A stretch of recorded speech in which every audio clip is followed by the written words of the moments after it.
সেই একইভাবে ধর্মান্ধ গোষ্ঠী সাম্প্রদায়িক বীজ বাষ্পকে আবার উস্কে দিতে চেয়েছে। আবার আমরা দেখলাম শত বছরের প্রাচীন হিন্দু সম্প্রদায়ের দুর্গোৎসবে, এই দুর্গোৎসব ছোট থেকে আমরাও আনন্দ করেছি। আবার হিন্দু বন্ধুর সঙ্গে নাড়ু মোয়া চিড়া গুড় পায়েস খেয়েছি।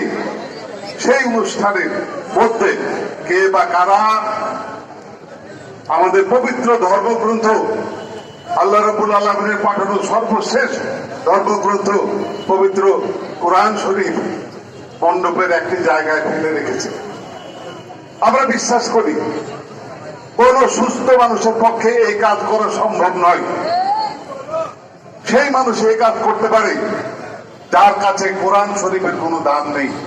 সেই মানুষকে, একটা হিন্দুকেও আমি জানি তারা কোরআন শরীফ দেখলে কত দূরে সরে যায়, কত সম্মান করে। একটা সুস্থ মুসলমান পবিত্র কোরআন যদি অন্য কোনো জায়গায় পড়ে থাকে সেটাতে চুবু খেয়ে লাল সালু দিয়ে মুড়ে তাকের উপরে তুলে রাখে। আমাদের মা বোনদেরকে তাই দেখেছি, আমাদের দাদা দাদাদেরকে তাই দেখেছি, আমাদের স্ত্রীদেরকেও তাই দেখি। এমনটাই আমরা সম্মান করি আল্লাহ রাব্বুল আলামিনের পাঠানো শেষ ধর্মগ্রন্থ। সেই ধর্মগ্রন্থকে এমন একটি জায়গায় রেখে ধর্মীয় বীজ বাষ্প আবার উস্কে দিয়ে হিন্দু মুসলমান সংঘাত সৃষ্টি যারা করতে চায় তারা আর যাই হোক মানুষ না, তারাও মানুষ। তারা 1947 সালে রায়ত করেছে, তারা 1962 সালে রায়ত করে রক্তাক্ত করেছে বাংলার জনপদ। তারা 1971 সালে মহান মুক্তি সংগ্রামে সেই পাকিস্তানি কুলাঙ্গারেরা এবং তাদের এদেশীয় দালালেরা মসজিদে বোমাবর্ষণ করেছে, গোলাবর্ষণ করেছে, আজান রোকে ইমামকে হত্যা করেছে। সেই ছবি আজও মুক্তিযুদ্ধের বইগুলিতে খুঁজলে পাওয়া যায়। তারা সেই মানুষ যারা 1975 সালে শেখ রাসেলের মতো শিশুকে নির্মম ভাবে হত্যা করেছে। তারা সেই মানুষ, সেই অমানুষ যারা বেগম আর্যমণি যুবলীগের সভাপতি চেয়ারম্যান শেখ ফজলুর রহমানের অন্তঃসত্ত্বা স্ত্রীকে, তার আর্যমণিকে হত্যা করেছে। তাদের কাছে মনুষ্যত্বের কোনো মূল্য নাই, মানুষের কোনো দাম নাই। শুধু নিজের স্বার্থ, নিজের সবকিছু চরিতার্থ করার জন্য তারা চায় গ্রাস করতে। কি গ্রাস করবে? তারা হিন্দুকে তাড়িয়ে দিয়ে হিন্দুর সম্পত্তি দখল করবে, তারা বৌদ্ধকে তাড়িয়ে দিয়ে বৌদ্ধের সম্পত্তি দখল করবে, তারা এদেশে উগ্র মৌলবাদ কায়েম করবে, তারা এদেশকে আফগানিস্তানের তালেবান যেভাবে আবার দখল করেছে সেইভাবে দখল করতে চায়। কিন্তু তারা জানে না, এই মূর্খরা জানে না বাংলাদেশ আওয়ামী লীগ এবং তার সহযোগী সংগঠনেরা বাংলাদেশে সক্রিয় আছে। এটি এমন একটি দল শতাব্দীর কাছাকাছি হতে চলেছে, বৃহত্তম রাজনৈতিক দল, স্বাধীনতা নিয়ে আসার দল, বঙ্গবন্ধু দল, সাধারণ মোটে মোটে মানুষের খেটে খাওয়া মানুষের দল।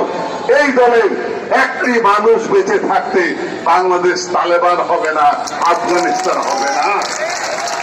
কাজেই যতই ধর্মীয় শস্যুরি দেওয়া হোক না কেন, যত উস্কানি দেওয়া হোক না কেন, আমি আপনাদের অনুরোধ করব, আমাদের নেত্রী শেখ হাসিনা মাননীয় প্রধানমন্ত্রী, তিনি মাথায় অসংখ্য চিন্তা নিয়ে দিন কাটান। তার নানা চিন্তার মধ্যে বারে বারে তাকে এই ষড়যন্ত্রগুলি মোকাবেলা করতে হচ্ছে। এটি দুঃখের বিষয়। ঠিক যেদিন শেখ রাসেলের স্মরণে রাসেল দিবস, জাতীয় দিবস ঘোষণা করা হলো, তার আগের দিন থেকেই আমরা এই সমস্ত ঘটনা ঘটতে দেখলাম বাংলাদেশকে। এবং কি অন্যায় করেছে রংপুরের পীরগঞ্জের নিরীহ মানুষেরা, যেখানে তাদের বাড়িগুলো এইভাবে বর্বরের মতো 71 সালের মতো আবার আগুন লাগিয়ে পুড়িয়ে দেওয়া হলো। কি অন্যায় করেছিল বাংলাদেশের অন্যান্য জায়গায়, যেখানে মানুষকে অস্থির করে ভয় ভীতির মধ্যে দিয়ে রাখা হয়েছে। আজকে টেলিভিশন খুললে দেখবেন শিক্ষিত আমাদের মুসলমানে বলেন আর হিন্দু সম্প্রদায়ের মানুষই বলেন, তারা একইভাবে বলছেন যে এই দেশে আর কতদিন এইভাবে রক্তপাত হবে, কতদিন এইভাবে ধর্মের মতো পবিত্র জিনিসকে পুঁজি করে মানুষকে আতঙ্কের মধ্যে রাখা হবে, দেশকে বসবাসের অযোগ্য বলে পরিণত করার চেষ্টা করা হবে। আজকের বাংলাদেশ বিশ্বে গর্ব করতে পারে। আজকের বাংলাদেশ এত করোনার মধ্যেও শেখ হাসিনার দক্ষ নেতৃত্বে 5.6% প্রবৃদ্ধি গত অর্থ বছরে লাভ করেছি আমরা। এটি ভারতের চেয়ে বেশি, এবং তার আগের বছরে 7.2 করে আমাদের প্রবৃদ্ধি ছিল। 7.2, 7.3 ভারতের চেয়ে বেশি, চীনের কাছাকাছি। আমরা সেই জায়গায় চলে যাচ্ছি। এতে যদি হিংসা হয়, পাকিস্তানিদের হিংসা হতে পারে, কারণ ওই বর্বরেরা 71 সালে আমাদের মা বোনদেরকে ধর্ষণ করেছে, আগুন জ্বালিয়েছে, পুড়িয়ে দিয়েছে, লুট করেছে, হত্যা করেছে, 30 লক্ষ মানুষকে পরাজিত হয়ে পালিয়ে গেছে, কিন্তু মনের রাগটা যায়নি। তারা এখন বলে, তাদের প্রধানমন্ত্রী ইমরান খানকে বলে, আপনারা সবাই জানেন যে ইমরান খান বলছিল যে পাকিস্তানকে আমি সুইডেন বানাতে চাই, তখন সেখানে প্রতিবাদ করে বলেছে সুইডেন বানাতে হবে না, তুমি আমাদের দেশটাকে বাংলাদেশ বানিয়ে দাও, তাইলেই হবে। এইটাই আল্লাহর তরফ থেকে এটাই তাদের শিক্ষা। যারা আমাদেরকে মেরে ফেলতে চেয়েছিল, আমাদের শেষ করতে চেয়েছিল, তারা এখন বাংলাদেশ হতে চায়। আমরা ভালো আছি, আমরা অর্থশালী হয়েছি, আমাদের রাস্তাঘাট, ব্রিজ, কালভার্ট, বিদ্যুৎ কেন্দ্র, সমুদ্র বন্দর, বড় বড় সড়ক সবকিছু হচ্ছে, বিদ্যুৎ কেন্দ্র পারমাণবিক হচ্ছে, আমাদের মহাকাশে বঙ্গবন্ধু স্যাটেলাইট ঘুরছে। তখন হিংসা হওয়াটা অনেকটা স্বাভাবিক, কিন্তু এই হিংসায় যদি কেউ মনে করে আবারও বাংলাদেশে অশান্তি সৃষ্টি করে, আবার দেশে সাম্প্রদায়িক দাঙ্গা করে চোরা পথে ক্ষমতায় আসবে, তাহলে ওই যে লন্ডনে বসে আছে চোরা তারেক, তাকে বলতে চাই এইটা কোনোদিন সফল হবে না। তারেক ওইখানে বসে থেকে বাংলাদেশের রাজনীতিকে নিয়ন্ত্রণ করবে, আর টেলিভিশনে তার দলীয় নেতারা বলে আমাদের আদেশ এখনো আসেনি, আদেশ এলে আমরা রাস্তায় নেমে পড়বো সবাই। আরে আদেশ দিতে দিতে তারেক জিয়া আইলে গেছে, যাকে বলে বাংলায়, একদম টায়ার্ড হয়ে গেছে। আর কত আদেশ দিবে? এই আদেশ কেউ শুনেও না, কোনো কাজও হয় না, ঘর থেকে বের হয় না, বিএনপি অফিস তালা বন্ধ থাকে। আর জামাতি চোরারা, শিবিরের ওরা পেট্রোল বোমা দিয়ে মানুষ পুড়িয়ে আনন্দ উল্লাস করে। এই তো চোরা পথে মানুষ হত্যা করা। নেত্রীর সুস্পষ্ট নির্দেশ আমার ছাত্রলীগের ভাইদেরকে, যুবলীগের ভাইদেরকে, আওয়ামী লীগের তরুণ নেতা কর্মী ভাই যারা আছেন, শ্রমিক লীগ, কৃষক লীগ যারা আছেন, মহিলা আওয়ামী লীগ, নেত্রীর নির্দেশ নিজ নিজ এলাকায় সতর্ক থাকবে, চোখ কান খোলা রাখবেন। যেমন করে আপনারা 2015 সাল আগুন সন্ত্রাসের সময় পার করেছেন, সেইভাবে চোখ কান খোলা রাখবেন।